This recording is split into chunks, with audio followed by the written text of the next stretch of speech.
لقد كان في قصصهم عبرة لأولي الألباب.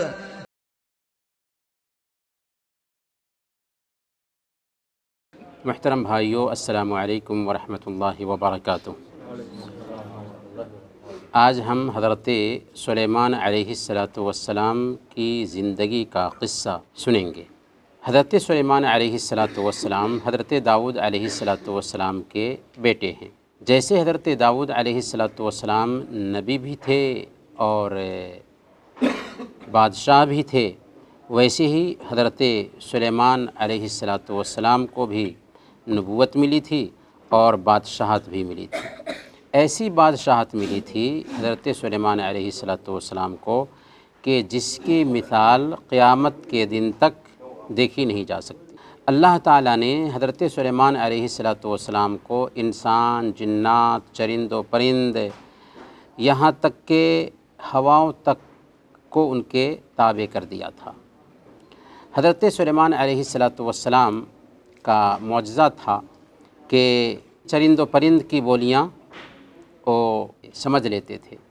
چنانچہ اللہ تعالیٰ نے ان کی زبانی کہا علمنا منطق الطیر، کہ ہمیں پرندوں کی بولی سکھائی گئی ہے۔ حضرت سلیمان علیہ السلام کے لیے جنات بھی مسخر کیے گئے تھے۔ وَمِنَ الْجِنِّ مَن يَعْمَلُ بَيْنَ يَدَيْهِ بِإِذْنِ رَبِّهِ، کہ اللہ کے حکم سے حضرت سلیمان علیہ السلام کے پاس جنات کام کرتے تھے، یہاں تک کہ اونچی اونچی عمارتیں بنانا ہو، بڑے بڑے حوض بنانے ہوں، بڑی بڑی دیگیں بنانی ہوں، یہ ساری کی ساری چیزیں حضرت سلیمان علیہ السلام جنات سے خدمت لیا کرتے تھے۔ کچھ جنات کو حضرت سلیمان علیہ السلام نے طے کیا تھا کہ وہ سمندروں میں غوطے لگاتے تھے، ہیرے جواہرات اور موتی نکالتے تھے سمندر سے۔ حضرت سلیمان علیہ السلام کے تابع اللہ تعالیٰ نے ہوا کو بھی کر دیا تھا۔ چنانچہ اللہ نے فرمایا فسخرنا لہ الریاح، کہ ہم نے حضرت سلیمان علیہ السلام کے تابع ہوا کو بھی کر دیا تھا۔ چنانچہ ایک صبح یا ایک شام میں یہ ہوا 1 مہینے کی مسافت طے کر لیتی تھی۔ حضرت سلیمان علیہ السلام جہاں جانا چاہتے ہوا کو حکم دیتے تھے اور ہوا وہاں پہنچا دیتی تھی۔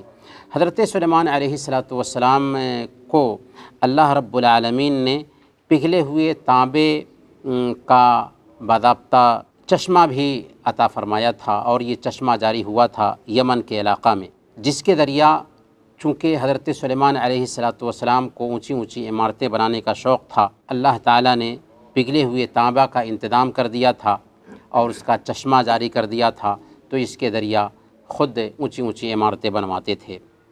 غرض کہ حضرت سلیمان علیہ السلام بیان فرماتے ہیں، اللہ نے فرمایا قرآن میں وَأُوتِينَا مِن كُلِّ شَيْءٍ، ہمیں ہر چیز عطا کی گئی ہے۔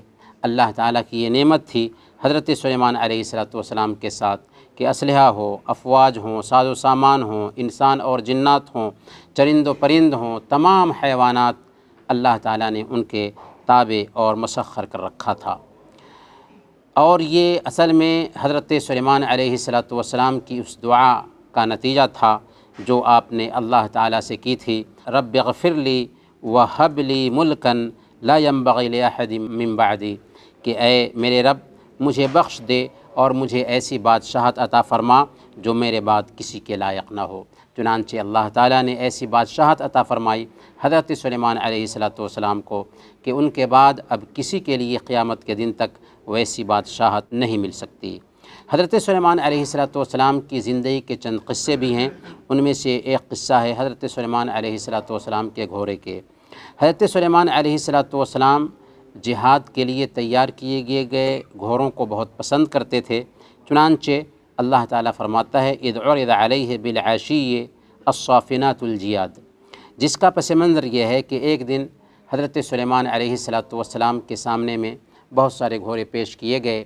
حضرت سلیمان علیہ السلام ان کے دور کو دیکھ رہے تھے اور اس میں مشغول ہو چکے تھے، یہاں تک کہ حضرت سلیمان علیہ السلام کی عصر کی نماز چھوٹ گئی، سورج ڈوب گیا، تو اس کا ان کو بہت افسوس ہوا، یہاں تک کہ ان سارے گھوڑوں کو بلایا اور ان سب کو اللہ کی محبت میں ذبح کر دیا، کیونکہ سورج ڈوب گیا تھا اور عصر کی نماز ان کی چھوٹ گئی تھی۔ اسی طریقے سے حضرت سلیمان علیہ السلام کی زندگی میں چیونٹیوں کا قصہ بھی بہت مشہور ہے، جس کا خلاصہ یہ ہے کہ حضرت سلیمان علیہ السلام جن و انس اور چرند و پرند کے ایک جھنڈ کو لے کر کے ایک مہم پر نکلے تھے۔ چیونٹیوں کی ایک جماعت ایک راستے میں تھی۔ چیونٹیوں کی جماعت میں سے ایک چیونٹی نے اپنی دوسری چیونٹیوں کی خیرخواہی کرتے ہوئے خطاب کیا چیونٹیوں کو، چنانچہ اللہ تعالیٰ نے اس خطاب کو نقل کیا ہے، یا ایھا النمل ادخلوا مساکنکم لا یحطمنکم سلیمان وجنودہ وہم لا یشعرون، کہ اے چیونٹیوں اپنے اپنے گھروں میں گھس جاؤ، ایسا نہ ہو کہ بے خبری میں سلیمان اور اس کا لشکر تمہیں روک ڈالے۔ یہاں پر ایک چیونٹی ہے جو اپنی جماعت کی خیرخواہی کر رہی ہے کہ ایسا نہ ہو کہ سلیمان علیہ السلام کا لشکر جا رہا ہے اور ان کو احساس نہ ہو اور تمہیں روک ڈالے، اس لیے تم اپنے اپنے گھروں میں گھس جاؤ۔ حضرت سلیمان علیہ السلام نے اس کی بولی کو سمجھ لیا، کیونکہ حضرت سلیمان علیہ السلام پرندے کی بولی بھی سمجھ لیتے تھے، تو مسکرائے اور اس کے بعد آپ نے اللہ تعالیٰ سے دعا کی تھی، رب اوزعنی ان اشکر نعمتک التی انعمت علی، اے ہمارے پروردگار تو مجھے توفیق دے کہ میں تیری ان نعمتوں کا شکر بجا لاؤں جو تو نے مجھ پر کی ہے۔ حضرت سلیمان علیہ السلام کی ایک آزمائش بھی ہوئی تھی، اس کا قصہ بھی اللہ تعالیٰ نے اپنی کتاب میں اس کی طرف اشارہ کیا ہے اور صحیح بخاری میں اس کی وضاحت آئی ہے۔ چنانچہ حضرت سلیمان علیہ السلام نے ایک رات کہا تھا، لا طوفن اللیلۃ بمئۃ امرأۃ تلد کل امرأۃ غلاما یقاتل فی سبیل اللہ، آج کی رات میں اپنی 100 بیویوں کے پاس جاؤں گا، ہر ایک سے ہم بستری کروں گا، ہر ایک کے بچے جنم دے گی، چنانچہ وہ سب کے سب بچے اللہ کے راستے میں جہاد کرنے والے ٹھہریں گے۔ لیکن یہ بات کہتے ہوئے حضرت سلیمان علیہ السلام نے انشاءاللہ نہیں کہا تھا، چنانچہ اپنی 100 بیویوں کے پاس گئے، ان ساری عورتوں میں سے کسی نے بھی بچہ جنم نہیں دیا، لیکن ایک بیوی نے بچہ جنم دیا، لیکن آدھے بچہ کو جنم دیا۔ اللہ کے نبی صلی اللہ علیہ وسلم بیان فرماتے ہیں کہ اگر حضرت سلیمان علیہ السلام انشاءاللہ کہہ لیتے تو ہر بیوی بچہ جنم دیتی اور سب کے سب اللہ کے راستے میں جہاد کرنے والے ٹھہرتے۔ اسی واقعے کی طرف اشارہ کرتے ہوئے اللہ تعالیٰ نے بیان فرمایا، وَلَقَدْ فَتَنَّا سُلَيْمَانَ وَأَلْقَيْنَا عَلَى كُرْسِيِّهِ جَسَدًا ثُمَّ أَنَابَ، کہ ہم نے سلیمان علیہ السلام کی آزمائش کی اور ان کے تخت پر ایک جسم ڈال دیا، پھر انہوں نے رجوع کیا۔ تو جسم سے مراد وہی ہے کہ حضرت سلیمان علیہ السلام کی ایک ہی بیوی نے بچہ جنم دیا اور وہ بھی نصف بچہ تھا۔ آخری جو قصہ ہے حضرت سلیمان علیہ السلام کی زندگی کے حوالے سے آج بیان کرنے کا، وہ ہے بکریوں کے کھیتی کو چر جانے کا قصہ۔ اس کا خلاصہ یہ ہے کہ 2 لوگ تھے، ایک کے پاس انگور کا باغیچہ تھا اور دوسرے کے پاس بکریاں تھیں۔ ایک دن بکریاں انگور کے باغیچے میں داخل ہوئیں اور انگور کے سارے باغیچے کو چر کر کے خراب کر دیا۔ باغ والا حضرت داؤد علیہ السلام کے پاس کیس لے کر کے آیا اور اس نے حضرت داؤد علیہ السلام سے کہا کہ ہمارے بیچ فیصلہ کیجئے۔ حضرت داؤد علیہ السلام نے دیکھا کہ نقصان بہت زیادہ ہے، لہذا بکری والے سے کہا کہ تمہاری بکریوں نے اتنا نقصان کیا ہے کہ اس کے بدلے میں تمہیں اپنی بکریاں کھیت والے کو دینی ہوں گی۔ چنانچہ فیصلہ کر دیا کہ نقصان کے بدلے تم اپنی ساری بکریاں کھیت والے کو دے دو۔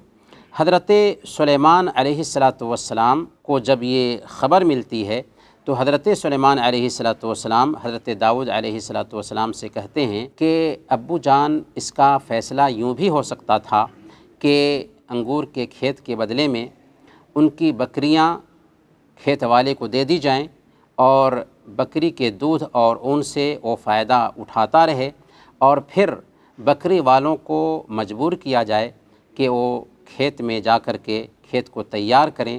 جب کھیت تیار ہو جائے تو بکری والے کی بکریاں اس کو واپس کر دی جائیں اور کھیت والے کا ہو جائے گا. چنانچہ یہ فیصلہ بہت ہی مناسب تھا. اللہ تعالیٰ نے اس فیصلے کی طرف بھی اشارہ کیا ہے سورہ الانبیاء میں.